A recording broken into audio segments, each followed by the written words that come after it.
Who taught you to hate your own kind? Who taught you to hate the race that you belong to? So much so that you don't want to be around each other. No, before you come asking Mr. Muhammad, does he teach hate? You should ask yourself, who taught you to hate being what God gave you? How did one man go from petty criminal to becoming a global voice against racism?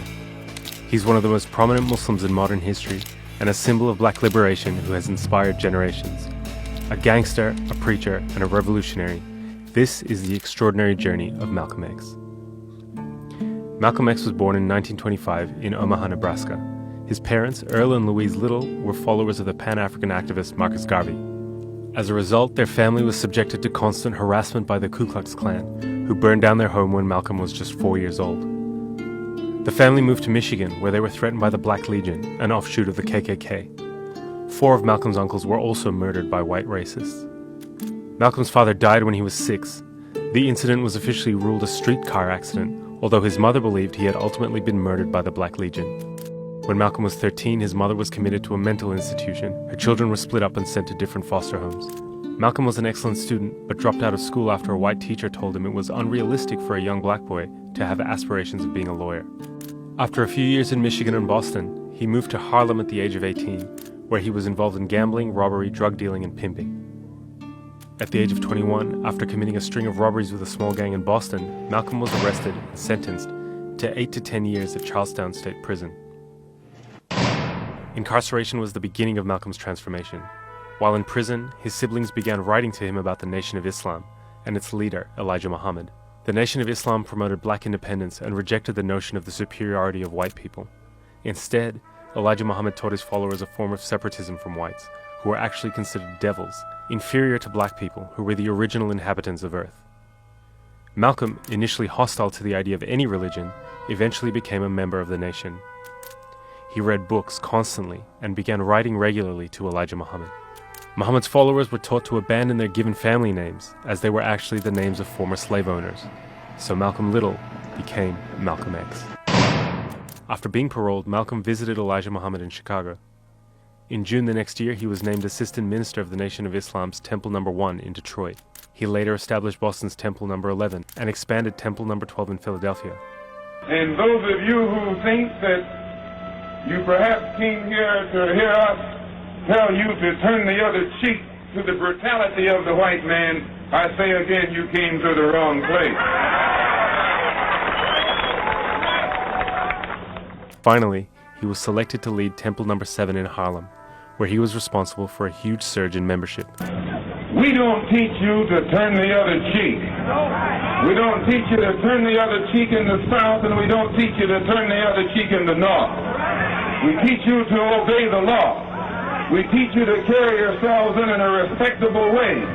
But at the same time, we teach you that anyone who puts his hand on you, do your best to see that he doesn't put it on anybody else. The FBI now had him under surveillance due to his sudden profile as the nation's rising star.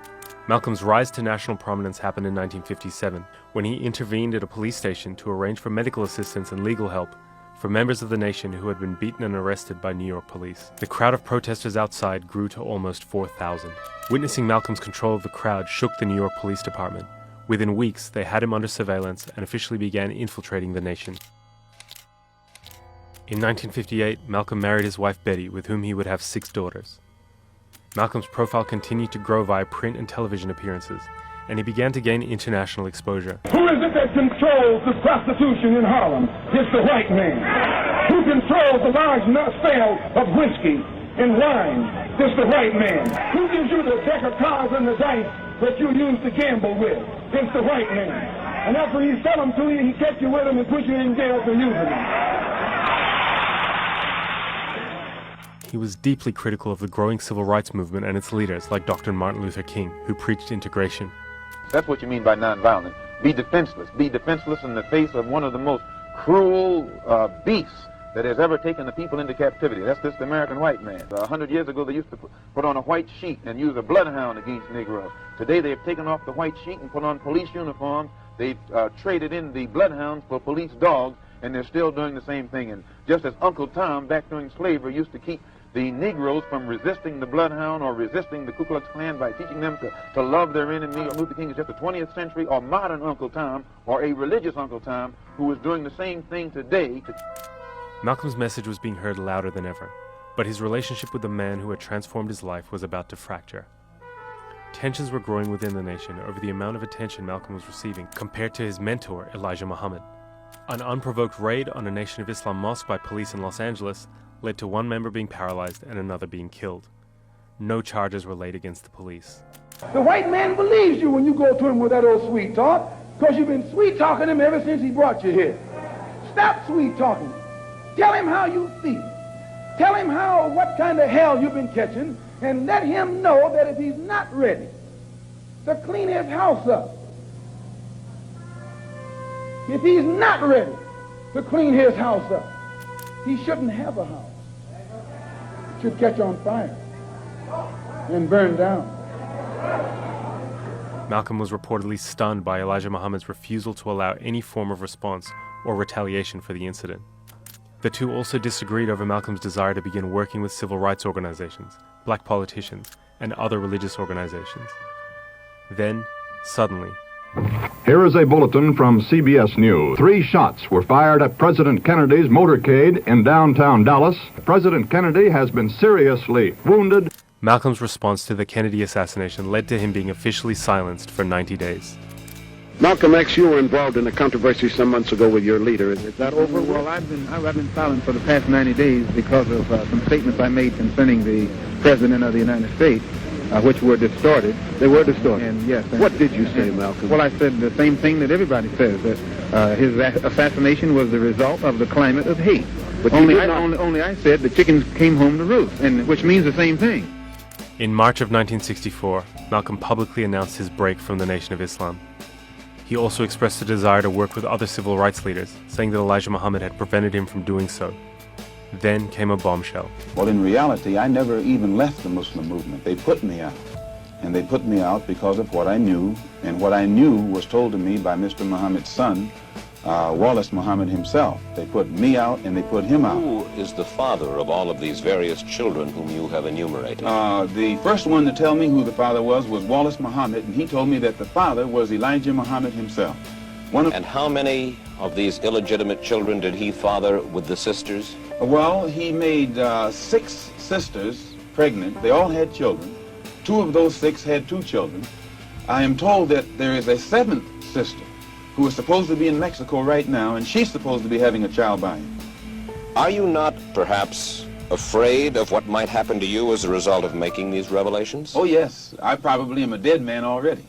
After splitting from the nation, Malcolm began learning the tenets and practices of Sunni Islam.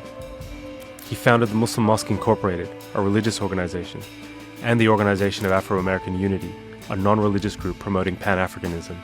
He had softened his position on Martin Luther King, who he met only once in person. And later the same year, he performed Hajj, the Muslim pilgrimage to Mecca. This was to be yet another transformative experience for him. When I was on the pilgrimage, I had close contact with Muslims whose skin would in America be classified as white, and with Muslims who themselves would be classified as white in America. But these particular Muslims didn't call themselves white. They looked upon themselves as human beings, as part of the human family, and therefore they looked upon all other segments of the human family as part of that same family. Now, they had a different look or a different air or a different attitude than that which is reflected in the attitude of the man in America who calls himself white. So I said that if Islam had done that for them, perhaps if the white man in America would study Islam, perhaps it could do the same thing for him. After Mecca, Malcolm made 2 trips to Africa, meeting officials and speaking on radio and television across the continent.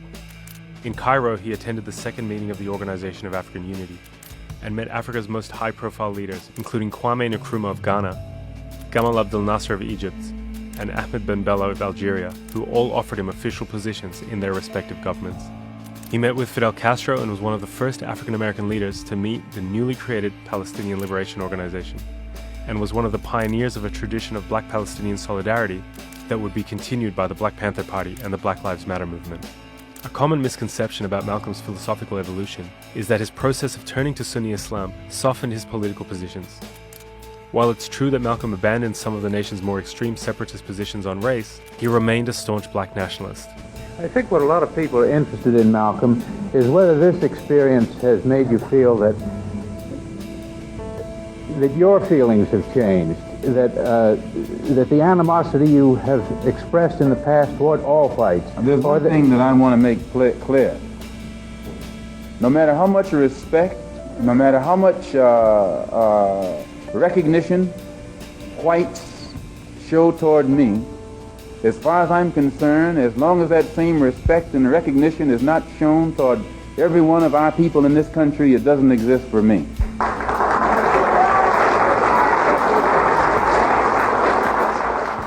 If anything, Malcolm's travel had led him to globalize his perspective, seeing black liberation as something beyond the United States, and as something that was intimately tied to struggles for independence across the Third World. It has remained a domestic problem.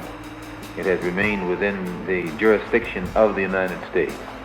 And as such, it has been impossible for the Afro-Americans or American Negroes to try and enlist the support of other dark-skinned people who are being oppressed the world over in that struggle. And the only way this can be done is by internationalizing the problem. If you take up arms, you'll end it. But if you sit around and wait for the one who's in power to make up his mind that he should end it, you'll be waiting a long time. And in my opinion, the young generation of whites, blacks, browns, whatever else there is, you're living at a time of extremism, a time of revolution, a time when there's got to be a change. The Nation of Islam had not taken Malcolm's exit and public criticism of Elijah Muhammad's misconduct lightly. His family was repeatedly threatened, their car was bombed, and FBI surveillance records show that law enforcement was aware that elements within the nation were openly discussing his death. Then his house was burned down. On February 21st, 1965, Malcolm was addressing the Organization of Afro-American Unity in Manhattan's Audubon Ballroom. He was shot 21 times. 3 Nation of Islam members were tried and convicted of the murder, but questions remained. At the time of his death, Malcolm was under surveillance by both the NYPD and the FBI's COINTELPRO operation. For many, there is simply no doubt that one or both organizations had a hand in his assassination. Malcolm's legacy went on to be preserved in hip-hop, film, and literature. Most importantly, his own autobiography, which continues to be celebrated and was named one of the 10 most influential non-fiction books of the 20th century. His politics continue to inspire generations of activism against racism and imperialism worldwide. People in power have misused it, and now there has to be a change, and a better world has to be built, and the only way it's going to be built is with extreme methods. And I, for one, will join in with anyone, don't care what color you are, as long as you want to change this miserable condition that exists on this earth. Thank you. Malcolm's funeral was held in Harlem. Some estimate that up to 30,000 people attended. Actor and activist Ossie Davis delivered the eulogy.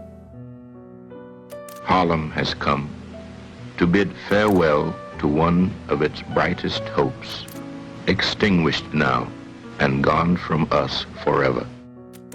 Many will ask what Harlem finds to honor in this stormy, controversial, and bold young captain. And we will smile. Many will say, turn away, away from this man, for he is not a man, but a demon, a monster, a subverter, and an enemy of the black man. And we will answer and say unto them, did you ever talk to Brother Malcolm? Did you ever touch him or have him smile at you? Did you ever really listen to him? Malcolm was our manhood, our living black manhood. This was his meaning to his people. And in honoring him, we honor the best in ourselves.